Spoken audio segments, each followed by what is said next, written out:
किसी दूसरे ग्रह पर जीवन की खोज कर रहे वैज्ञानिकों को एक बड़ी सफलता हाथ लगी है। वैज्ञानिकों को शनि के चंद्रमा एन्सेलेडस पर जीवन के कुछ संकेत मिले हैं। ये संकेत क्या हैं और क्यों वैज्ञानिक इन संकेतों को जानकर बहुत उत्साहित हैं, ये तमाम जानकारी मैं दूंगा इस वीडियो में, तो इस वीडियो को आखिर तक जरूर देखिएगा। नमस्कार, मैं हूं डॉक्टर सुरजीत सिंह और आप देख रहे हैं महना मिस्ट्री। वैज्ञानिकों को एन्सेलेडस पर ऐसा क्या मिला है जिसको लेकर वो उत्साहित हैं? वैज्ञानिकों को एन्सेलेडस के बर्फीली सतह के नीचे तरल पानी का महासागर मिला है और उस महासागर में कुछ ऐसे पदार्थ मिले हैं जिससे ये संकेत मिल रहे हैं कि शायद वहां पर जीवन है। और ये पदार्थ क्या हैं, ये मैं आपको बता रहा हूं इस वीडियो में। और ये वीडियो अगर आपको अच्छा लगे तो लाइक कीजिए, शेयर कीजिए, कमेंट कीजिए और ये बताइए कि क्या आपको भी लगता है कि शनि के चंद्रमा पर जीवन मौजूद हो सकता है। साथ ही इस महना मिस्ट्री चैनल को सब्सक्राइब कीजिए और बेल आइकन को जरूर दबा दीजिए। क्या आपको भी ऐसा लगता है कि सौरमंडल में कई ऐसी जगहें हो सकती है जहां पर जीवन मुमकिन हो सकता है? वैज्ञानिकों को तो ऐसा लगता है कि कई जगह हैं ऐसी। इसी की तलाश में नासा के वैज्ञानिकों ने अपना स्पेसक्राफ्ट कैसिनी को शनि ग्रह के पास भेजा था और कैसिनी ने शनि ग्रह के साथ साथ वहां मौजूद उसकी चंद्रमाओं पर भी कई खोज किए थे।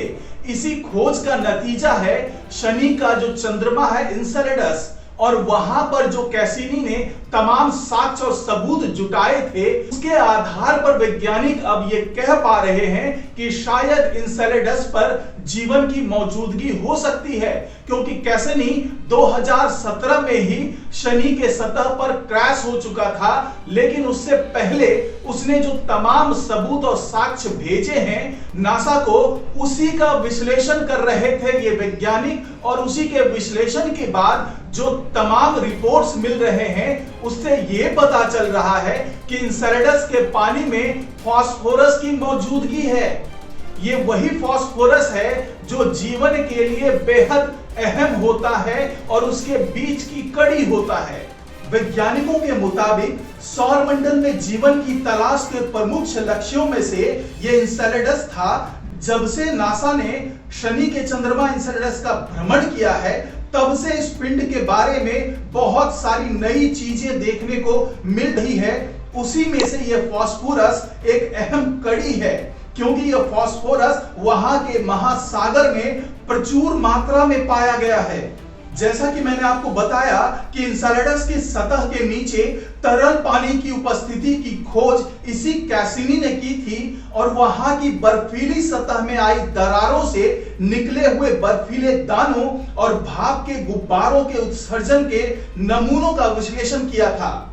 वैज्ञानिकों ने बताया कि इन गुब्बारों से पता चला कि इनमें जीवन के लिए सभी जरूरी तत्व हैं जिनके बारे में हम जानते हैं।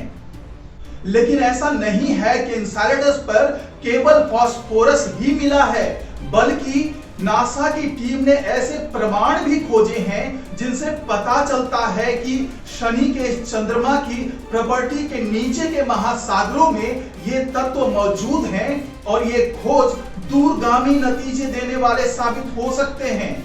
वैज्ञानिकों ने यह बताया है कि फिलहाल एन्सेलेडस पर फास्फोरस का ही प्रत्यक्ष प्रमाण मिला है और इस प्रत्यक्ष प्रमाण के मिलने के बाद अब ये टीम जो है आगे के तत्वों को भी खोजने में जुटी हुई है और ये जानना चाहती है कि क्या एन्सेलेडस पर केवल फास्फोरस ही मौजूद है या फिर यहाँ पर दूसरे तत्व भी जैसे सल्फर या फिर जैविक अणु, ये तमाम चीजें भी मौजूद हैं, क्योंकि जीवन के लिए फास्फोरस के अलावा इन चीजों की भी जरूरत होती है। ऐसा नहीं है कि सतह के नीचे महासागर केवल एन्सेलेडस पर ही मिला है, बल्कि सौरमंडल में कई ऐसे पिंड हैं जिसमें एन्सेलेडस के अलावा गुरु ग्रह के उपग्रह यूरोपा, शनि के चंद्रमा टाइटन और यहां तक कि प्लूटो भी शामिल है, जिसको ड्वार्फ प्लैनेट कहा जाता है।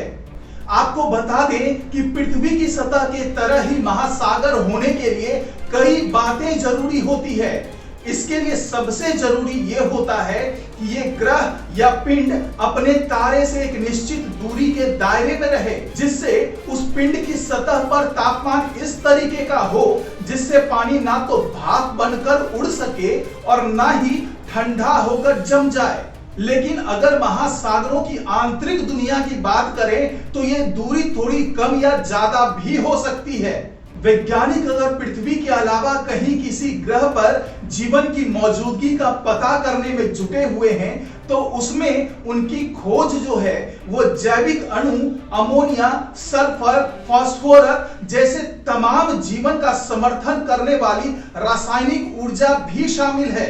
ऐसा नहीं है कि वैज्ञानिक अगर किसी ग्रह पर जीवन की तलाश कर रहे हैं तो उसका मतलब केवल इंसानों की तरह के ही जीवन का है, बल्कि वैज्ञानिक ये भी देख रहे हैं कि क्या किसी ग्रह पर जीवन के कोई भी संकेत मौजूद हैं। जैसा कि मैंने तमाम तत्वों के बारे में बताया है, वैज्ञानिक सबसे पहले इन्हीं तत्वों को ही ढूंढ रहे हैं, क्योंकि अगर ये तत्व किसी ग्रह पर मौजूद होंगे तो वहां पर जीवन की मौजूदगी के आसार बहुत ज्यादा बढ़ जाएंगे।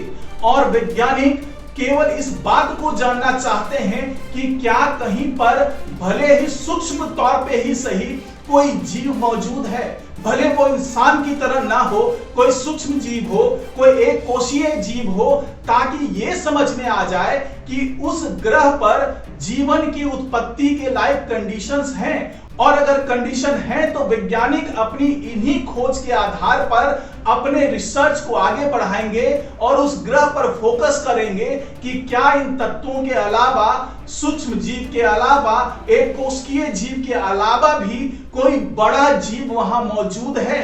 इसके लिए सबसे पहले यही संकेत मिलना जरूरी है कि वहां पर जीवन के लायक कंडीशन है, तो फिर वो अपने रिसर्च को आगे बढ़ाएंगे और ये जानने की कोशिश करेंगे कि क्या वहां पर मानव सभ्यता जैसी भी कोई सभ्यता मौजूद है।